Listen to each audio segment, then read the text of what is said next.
Okay, so Monday na Monday, this is our Dark and Light Side episode 53.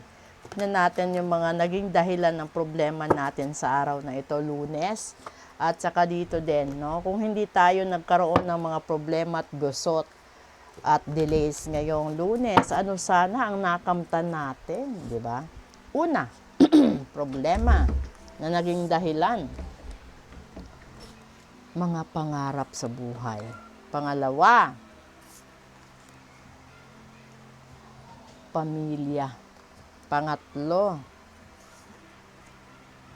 ay nako, message ng pagmamahal. Okay, so ibig sabihin nito, 'di ba? All your hopes and dreams. Ito yung mga pangarap mo. Posible na yung pangarap mo is magkaroon ng magandang pamilya. 'Di ba? Magkaroon ng masaya at masaganang pamilya. Magkaroon ng sariling anak, magkaroon ng asawa na marunong magluto, mag-alaga ng asawa, magpalaki ng mga anak, marunong mag-budget, marunong maglinis ng bahay.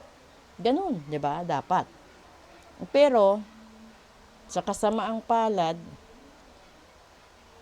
ay nakatanggap ikaw ng mga mensahe. So ibig sabihin, ito yung mga sulsol ng mga tao na kaysa wag mong patulan si ganito, kaysa wag mong iwanan si ganito, kasi ito dapat para sa'yo. Ito yung mga dikta ng mga tao na nasa paligid mo, na nagpapagulo lalo sa isipan mo at sa relasyon mo kung meron man, di ba?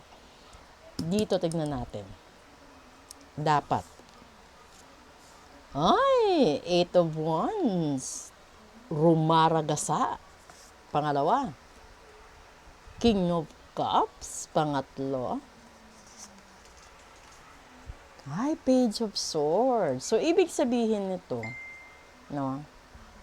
Kung gusto mong mahalin ka ng isang tao, or gusto kang balikan na tao, balikan mo habang may pagkakataon pa na masabi mo sa kanya kung gaano mo siya kamahal at gaano mo siya kanamiss, di ba? Kasi,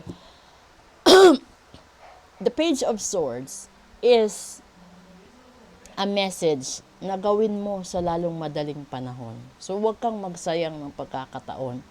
Kung hindi pa naman tapos ang Lunes, kung may gusto kang kausapin, tawagan, i-chat, i-text, gawin mo na habang may oras pa. Kasi baka pag sisisihan mo buong buhay mo, kapag yung taong nagpapasaya sa'yo, nagmamahal sa'yo ng tunay at tapat, baka mawala pa at mapunta sa iba. 'Di ba?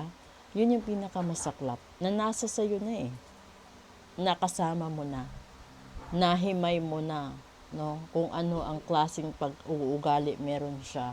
Kung gaano ka inalagaan, minahal, iningatan, 'di ba?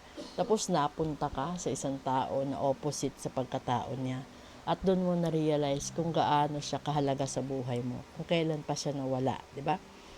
So, hindi ko na kayang i-elaborate pa at hindi ko na kailangan i-elaborate pa talaga yung mga ganitong sitwasyon. Alam nyo na yan sa sarili nyo. So, isa lang ang punto ko dito sa araw na ito. Habang may panahon pa at may pagkakataon, gawin mo na at huwag ka nang magsayang. Okay? Good evening!